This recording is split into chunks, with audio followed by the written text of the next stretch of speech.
Welcome to a story that will not just entertain you, but teach you, inspire you, and help you improve your English. This is not just about Brad Pitt. This is about pain, fame, rejection, love, heartbreak, struggle, success, and everything in between. You're about to hear a story that teaches how to survive when the world says no, how to stand strong when you're heartbroken, and how to keep going even when life is unfair. You'll also learn real English in a natural way, through emotions, events, and powerful vocabulary. So stay till the end, because this might just be the most powerful story of your life. And if you love stories that are simple, emotional, and improve your English, don't forget to subscribe. Let's begin. Part 1. Brad Pitt's early life. Brad Pitt was born on December 18, 1963, in Shawnee, Oklahoma, but he was raised in Springfield, Missouri. His full name?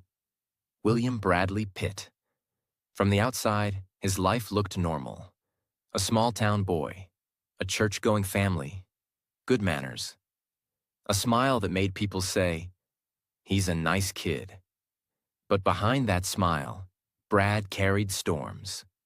His father, William Pitt, owned a trucking company and was known to be strict, demanding, and some say emotionally distant. Brad once said his dad pushed him to be strong, to never show weakness. His mother, Jane Pitt, was a school counselor, gentle and loving. Brad was close to her, but still, there was always pressure to be perfect. He grew up with a brother, Doug, and a sister, Julie. The house was quiet. Not much affection. Brad learned early to keep his feelings inside. Brad didn't grow up dreaming of movies or Oscars. He actually studied journalism at the University of Missouri. He was good at it, smart, focused. But something was missing. Every night, he would go home, turn on movies, and get lost in stories. He loved acting, but never said it out loud. In Missouri, becoming an actor sounded like a joke.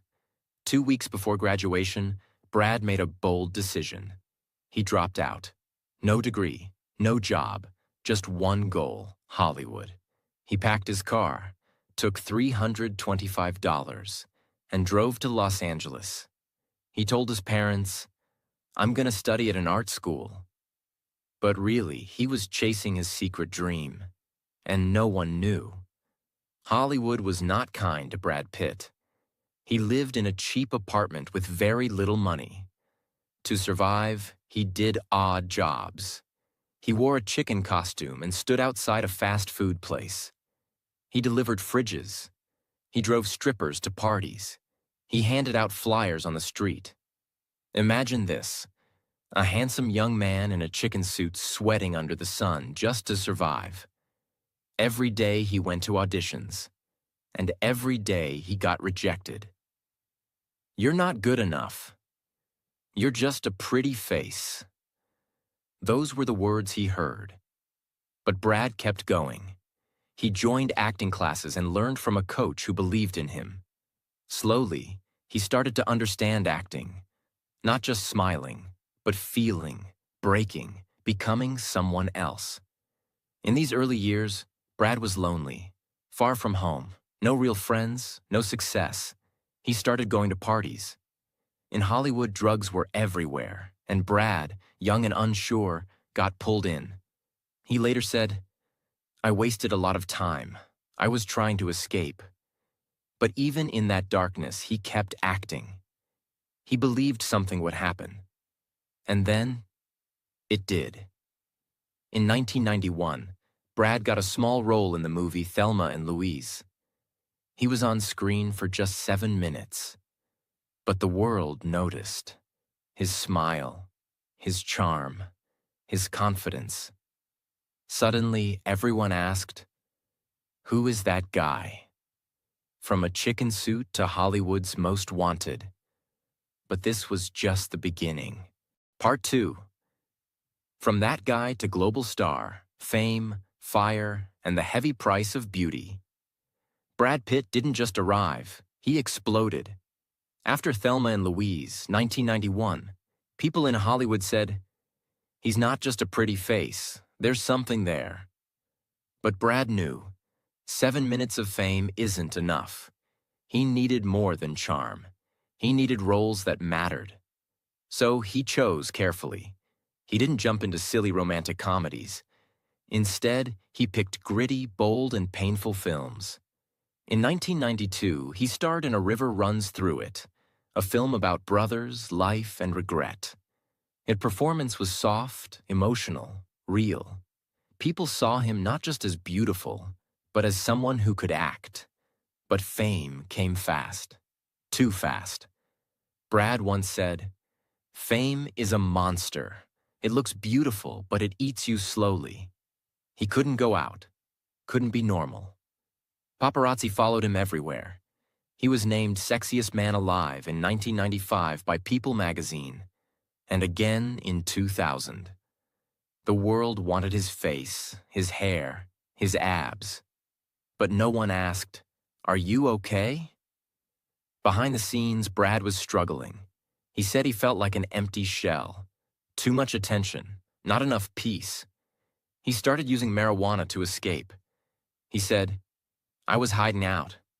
I was wasting time." It wasn't addiction, but it was avoidance. A man losing himself in silence. In 1994, Legends of the Fall hit theaters. Brad played Tristan Ludlow, a wild, emotional, broken man. Women fell in love. Men respected him. And Hollywood finally said, "This guy's not just a face, he's a force." Then came Seven, 1995, with Morgan Freeman. Dark, violent, disturbing. Brad played a detective chasing a serial killer. And that ending, "What's in the box?" became one of the most iconic movie moments ever. During this time, Brad's personal life was on fire, literally. In 1994, he started dating Gwyneth Paltrow. They were Hollywood's golden couple. Beautiful, rich, famous. They got engaged. Everyone said they were perfect. But behind the scenes, it wasn't easy. Brad wanted peace. Gwyneth wanted excitement. They broke up in 1997. Brad later said, "I wasn't ready. I messed it up." In 1999 came the film that made Brad Pitt a cultural symbol, Fight Club. He played Tyler Durden, a rebel, a destroyer of fake lives, a symbol of anti-consumerism. His body, iconic. His attitude, dangerous. His message, clear. The things you own end up owning you. Brad trained for months. No sugar, no comfort, only discipline. He didn't just act, he became the role. The movie didn't make money at first, but over time, it became a cult classic. People started seeing Brad not just as an actor, but as a voice of his generation. In 2000, Brad married Jennifer Aniston. She was the queen of TV, Friends, and he was Hollywood royalty. Their wedding was beautiful, fireworks, lights, smiles. But under the glitter, things were not perfect. Brad wanted to do more serious roles. Jennifer wanted a family. In 2004, Brad met Angelina Jolie on the set of Mr. and Mrs. Smith. The chemistry was real and dangerous. Rumors exploded. In 2005, Brad and Jennifer divorced. The media went wild. Team Jen versus Team Angie. Brad was judged, loved, hated, but he stayed silent. After Jennifer, Brad fell deeply in love with Angelina Jolie. They adopted children from Cambodia, Ethiopia, and Vietnam. They had biological children too. Brad became a father of 6. He said, "I finally felt like a man." He also became deeply involved in humanitarian work, helping rebuild New Orleans after Hurricane Katrina, funding hospitals, and traveling to war zones with Angelina. But fame never left them alone. Their home was filled with love, but also pressure, media, and personal differences. In 2016, Brad and Angelina separated. It was public, messy, painful. There were reports of arguments, drinking, and even child protection investigations. Brad later admitted, "I was drinking too much. I hurt people I love. I had to change." He entered therapy, quit alcohol, focused on his kids, started to rebuild his life. In 2019, Brad starred in Once Upon a Time in Hollywood with Leonardo DiCaprio. He played a stuntman, quiet, powerful, calm. His performance was flawless. He won the Oscar for Best Supporting Actor. On stage, holding the golden statue, he said, "This is for my kids who color everything I do. I love you." It wasn't just a win. It was a redemption. He smiled on stage. He thanked his kids. He was humble. But inside, he was still healing. Because pain doesn't disappear with fame. It hides behind golden statues, red carpets, and smiling photos. In interviews after the Oscar, Brad opened up in a way he never had before.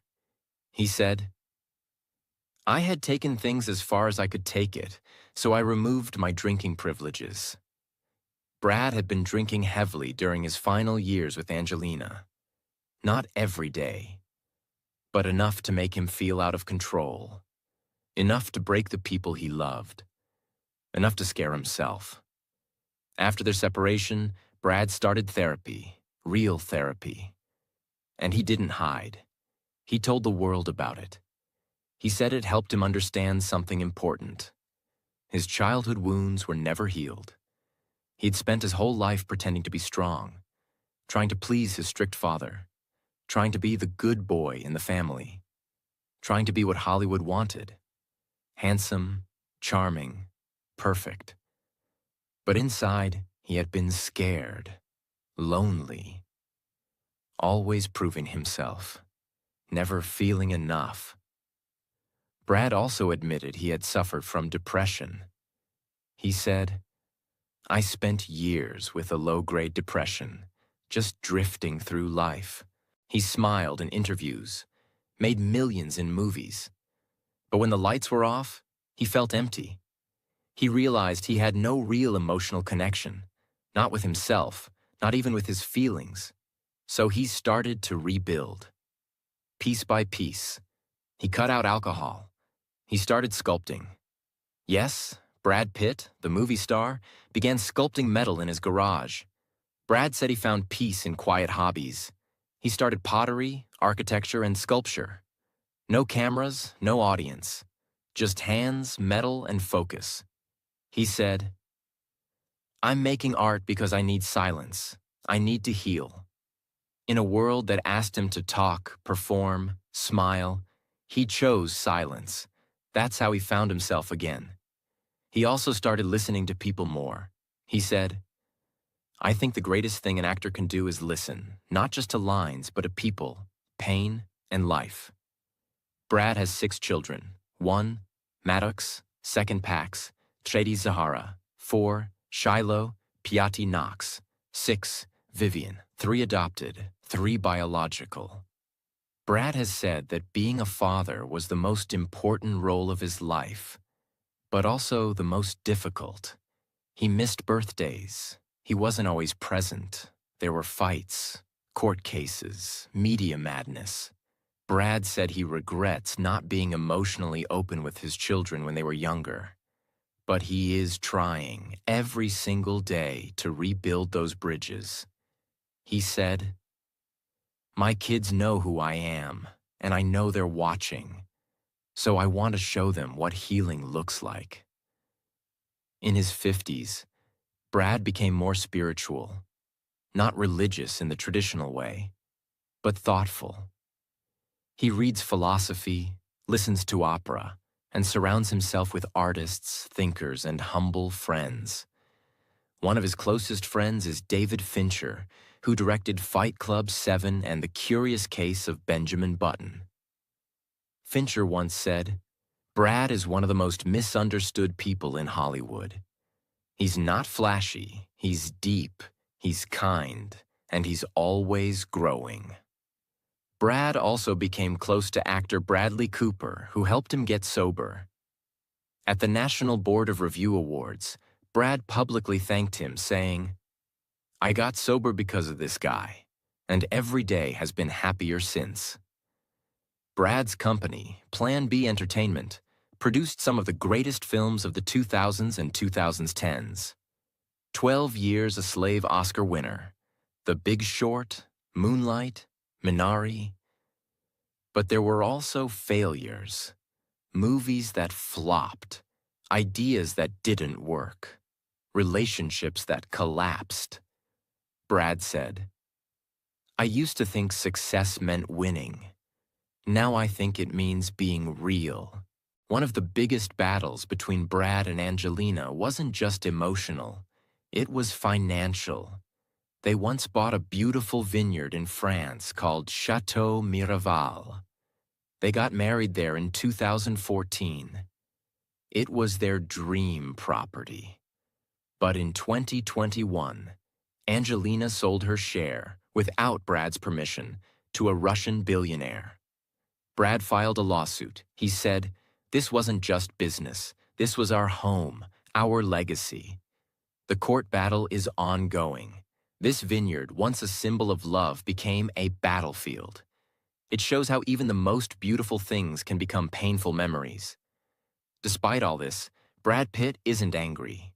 He's calm. Today, at 60, Brad is evolving. He wears loose linen clothes, attends art shows, drives electric bikes, and avoids loud parties. He's often spotted alone, reading, drawing, or quietly observing. People who meet him now say, "He's peaceful, like a man who's lived through a storm and survived." He no longer tries to control his image. He lets people think what they want, but inside, he knows who he is. He said, "I'm not chasing anything anymore. I'm just living." After his divorce, Brad stayed single for a long time. Rumors came and went: Jennifer Aniston, Charlize Theron, Aaliyah Shawkat. But Brad kept quiet. In 2022, he was linked to Inez de Ramon, a jewelry designer. They've been seen together, smiling, holding hands, staying out of the spotlight. Brad hasn't confirmed anything, but friends say he's finally at peace in love. Not fireworks, not drama, just peace. Even at 60, Brad Pitt continues to surprise us. Some of his notable projects after 2020 include Once Upon a Time in Hollywood, 2019, won an Oscar. Ad Astra, 2019, a deep, emotional sci-fi about fathers and sons. Bullet Train, 2022, fun, action-packed, with Brad playing a reluctant assassin. Babylon, 2022, a wild film about old Hollywood, controversial, bold, and unforgettable. He's also working behind the scenes, producing films that give voice to unheard stories. His company Plan B is helping new directors, minorities, and storytellers rise. Brad has become a fashion icon. At Cannes Film Festival, he wore a skirt. In photo shoots, he mixes elegance with rebellion. He's not afraid to look different. He's not afraid to age. He once said, "I don't care about looking young. I care about being real." Brad Pitt once wore a chicken costume to survive. Now he wears confidence, calm, and quiet dignity. This is not the story of a man who had it easy. This is the story of a man who broke, burned, bled, and still kept going. Today, Brad Pitt's estimated net worth is over $400 million. But this didn't come easy. Let's break down where it comes from. Movies as an actor. Over $300 million earned from acting alone. From early roles like Fight Club to blockbusters like World War Z, he charged between $10 to $30 million per film. Producer income, Plan B Entertainment. His production company produced Oscar-winning films like 12 Years a Slave, The Big Short, Moonlight, Minari. This company earned millions in profits, but more importantly, it built his reputation as a man of substance, not just style. Real estate. Brad owns several properties. 1. Los Feliz Mansion, California. His main home, worth $40 million, filled with art, music rooms, and hidden gardens. 2.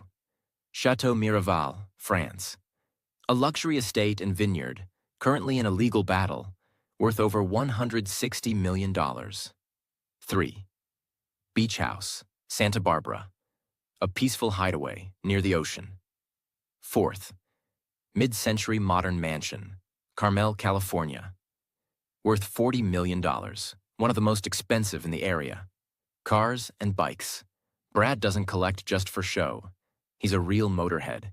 His collection includes Tesla Model S, Chevrolet Camaro SS, Audi Q7, BMW Hydrogen 7, multiple custom Ducati motorcycles, vintage bikes like the Indian Larry, a private jet. Brad lives mostly alone now, but he's not sad. He wakes up early, he drinks coffee, reads philosophy, walks in his garden, he sculpts metal, listens to jazz, writes poems sometimes. He doesn't chase the spotlight. The spotlight now chases him. He has no personal assistant, no loud parties, just peace. What makes him so respected? Not just talent, not just beauty. It's his brutal honesty, even when it made him look weak. It's the fact that he said, "I hurt people I loved. I drank too much. I wasn't a good father, but I wanted to change, and I did." That's strength. Brad showed us that. You can be broken and still be beautiful. You can lose yourself and still find your way back. You can age and still be relevant. You can be rich, famous, and still say, "I need help." Brad's routine is quiet, grounded, and intentional. Morning. Wakes up by 6:30 a.m. No phone, just water, meditation, stretching. Walks barefoot in the garden. Black coffee, no sugar, reads or writes. Sometimes plays guitar. Daytime, work calls, scripts, production. Lunch, mostly clean, vegetarian-based meals. Sculpting or visiting art studios. Gym. Simple workouts, bodyweight exercises. Plays with his dog or goes on a solo ride. Evening. Tea or wine, alcohol-free now. No social media. Dinner alone or with close friends. Classical music or foreign films. Sleeps by 10 p.m. He lives like a student of life, not a superstar. Brad has said in interviews that he regrets hurting Jennifer, not being emotionally available to his kids early, losing years to addiction, chasing success too blindly in his 30s. But he's also grateful for every mistake, every heartbreak, every role that changed him. Every day he wakes up and chooses peace over pride. Brad Pitt is more than a movie star. He is a symbol of what it means to fall, break, lose everything, and still choose to rise again. He had money, beauty, fame, but also pain, loneliness, and regret. He made mistakes. He hurt people. He ran from his feelings. He chased success and ignored his soul. But then, he stopped. He looked in the mirror and said, "I can't live like this anymore." And that was the moment his real story began. What can we learn from Brad Pitt's life? 1. It's okay to fall. Everyone makes mistakes. What matters is if you stand back up. 2. You don't have to be perfect to be powerful. Brad was flawed, broken, and still became legendary. 3. Success means nothing if your soul is empty. Find your peace, not just your paycheck. 4. Healing takes time, but it's never too late. Brad found his true self in his 50s. You still have time. 5. Being honest with yourself is the most powerful decision you'll ever make, not just in Hollywood, but in life. And to everyone listening, if you're feeling lost, tired, or not good enough, remember Brad Pitt was once in a chicken costume, delivering fridges, rejected, heartbroken, addicted, judged, and misunderstood. But he kept going. He chose growth. He chose healing. And so can you. You are not your past. You are your next decision. So take this story as a mirror, not just of Brad's life, but of your own potential. Start over. Forgive yourself. Be real. Be kind. And keep going. Because one day, someone will hear your story and say, if they can survive that, maybe I can too. Thank you for watching. If this story touched your heart or helped your English, please subscribe. More powerful stories are coming because your life deserves a voice. See you in the next story. Until then, keep learning, keep healing, and never give up.